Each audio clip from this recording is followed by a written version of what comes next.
आदरणीय मेरे प्रिय दोस्तों और भक्तों, हमारी भारतीय संस्कृति के आधारभूत तत्व हमें क्या बताते हैं? हमें बताते हैं कि हमारी शुद्ध कमाई का प्रयोग होना चाहिए। दोस्तों, शुद्ध कमाई का प्रयोग कैसे होना चाहिए, आइए इस सूक्ष्म वृत्तांत में देखते हैं। दोस्तों, भारतीय संस्कृति ने परिश्रम और अनुशासन से प्राप्त ईमानदारी की कमाई पर जोर दिया है। हम आलस और प्रसाद से बचते रहें, परिश्रम करते रहें, अनुशासन को मजबूती से पकड़े रहें तथा शुद्ध कमाई उपयोग करते रहें। यह हमारे आदर्श हैं। कहा भी है, क्या कहा गया है? अथर्ववेद में कहा गया है, अपमित्य धान्यम यजघ साहुमिंद। ऋण लेना एक प्रकार की चोरी है। हम अपनी सात्विक कमाई से अधिक व्यय न करें। पाप की कमाई जन्म जन्म तक दुख रूपी नरक में पड़े रहने की तैयारी है। अथर्ववेद में यह भी कहा गया है, रमताम पुण्या लक्ष्मीर्या पपीता अपनी नशम। पुण्य से कमाया हुआ धन ही सुख देता है। जो पाप युक्त धन है उसको मैं नाश करने वाला बनूं। भारतीय संस्कृति हमें अपने ऊपर अनुशासन करना सिखाती है। वह अनुशासन पुलिस या फौज की भांति बाहर से थोपा हुआ न होकर प्रेम, सत्य और नीति का अनुशासन है। न्याय, सत्य और प्रेम ये सदा सनातन एक से रहने वाले पदार्थ हैं। इनके अनुसार जो बात, उक्ति या मार्ग आज सत्य है वह सदा सत्य रहने वाला है। किसी अनुचित कामना, इच्छा, वासना, तृष्णा आदि को कभी नहीं बढ़ने देना चाहिए, अन्यथा जीव अधिकाधिक बंधन में बंध जाता है। इसलिए इस संस्कृति में त्याग और परोपकार का बहुत महत्व है। सच्चे परिश्रम और ईमानदारी से जो कुछ भी प्राप्त हो जाए उसी पर निर्वाह करने पर जोर दिया गया है। सर्वेषामेव शौचनामर्थ शौचं परं स्मृतं थोर्थे शुचहि सशुच शुचिर्थ मृद्धारि शुचि शुचिः। सब शुद्धियों में धन की पवित्रता ही श्रेष्ठ कही गई है, क्योंकि जो कमाई शुद्ध है वह व्यक्ति धन की दृष्टि से शुद्ध कहा जा सकता है।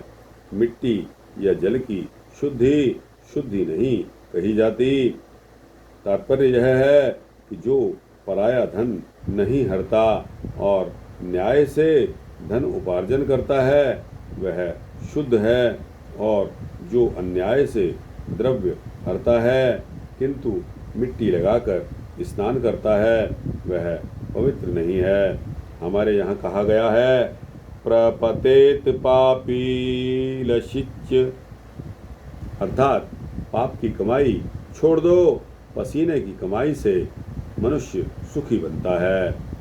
देववार्य बनने, ऋग्वेद में कहा गया है कि धन उन्हीं के पास रहता है, उन्हीं के पास ठहरता है जो सद्गुणी होते हैं। दुगुर्णी की विपुल संपदा भी स्वल्प काल में नष्ट हो जाती है।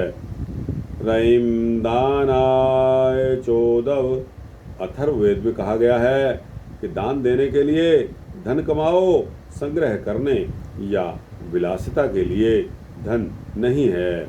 अपने को एकाकी नहीं, विश्व मानव की महीन मशीन का एक पुर्जा मानना और स्वार्थ को विश्व स्वार्थ यानी के परमार्थ में भुला देना। भारतीय संस्कृति में यह विशेषता है कि यह वैयक्तिक जीवन की चरितार्थता का विश्व के समष्टि जीवन की चरितार्थता के साथ कोई विरोध नहीं है।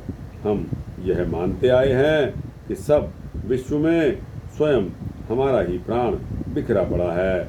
सब में एक ही आत्मा समष्टि रूप से फैली हुई है। वहाँ सब समान हैं। एक ही विराट मशीन के छोटे बड़े कल पुर्जे हैं। अतएव सबको समान समझना चाहिए। हिंदू मानता है कि शरीर नहीं, आत्मा है, महान आत्मा का एक अंश है।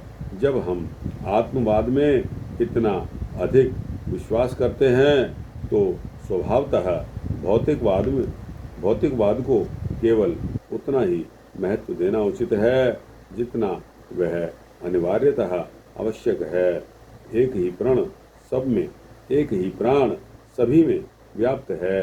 एक ही विराट आत्मा का सर्वत्र प्रकाश है। एक ही सूर्य का प्रतिबिंब सर्वत्र जगमगा रहा है। संपूर्ण समाज एक बड़ा सा शरीर है और हम सब उसके अंग मात्र हैं। नर नारायण, जनता जनार्दन, विराट पुरुष आदि भारतीय संस्कृति के शब्दों में यही भाव भरा हुआ है। हम आत्मीयता के पुजारी हैं। आत्मीयता हमसे आग्रह करती है कि हम अपने स्वार्थ को विश्व स्वार्थ या परमार्थ में लय कर दें। प्रेम का दायरा खूब बढ़ा दें।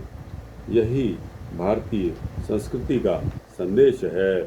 भारतीय शास्त्र कहते हैं कि मनुष्य जीवन में परोपकार ही सार है। अपने स्वार्थ को छोड़कर हमें सदैव परोपकार में रत रहना चाहिए। परोपकार करके भूल जाना भी उचित है। मेरे कारण दूसरों का भला हुआ है, ऐसा सोचना मूर्खता है। हमारे बिना संसार का कोई काम अटका नहीं रहेगा। हमारे पैदा होने से पहले भी संसार का काम ठीक से चल रहा था और हमारे पैदा होने के बाद भी वैसा ही चलता रहेगा। परमात्मा इतना गरीब नहीं है कि हमारी सहायता बिना कार्य ही ना चल सके। अतः जितना हमें उपकार करने का अवसर मिले उतना ही कृतज्ञ होना चाहिए। हमारी उपकार बुद्धि को जागृत करके ईश्वर हमें ऋणी कर देता है। इससे हमारी मानसिक उन्नति होती है और आत्मा को शक्ति प्राप्त होती है। तो दोस्तों, भारतीय संस्कृति के आधारभूत तत्वों में यह शुद्ध कमाई का प्रयोग नामक वृत्तांत यहाँ समाप्त होता है। आपको कैसा लगा? अच्छा लगा हो तो इसको लाइक और शेयर करिए। अपने दोस्तों, भक्तों, मित्रों, जिज्ञासुओं तक पहुँचाइए। दोस्तों, कमेंट सेक्शन में अपनी राय भी दीजिए और इस चैनल को सब्सक्राइब करेंगे तो आपको इसी तरह के सूक्ष्म भक्ति वृत्तांत मिलते रहेंगे। जय श्री हरि, जय श्री विष्णु हरि।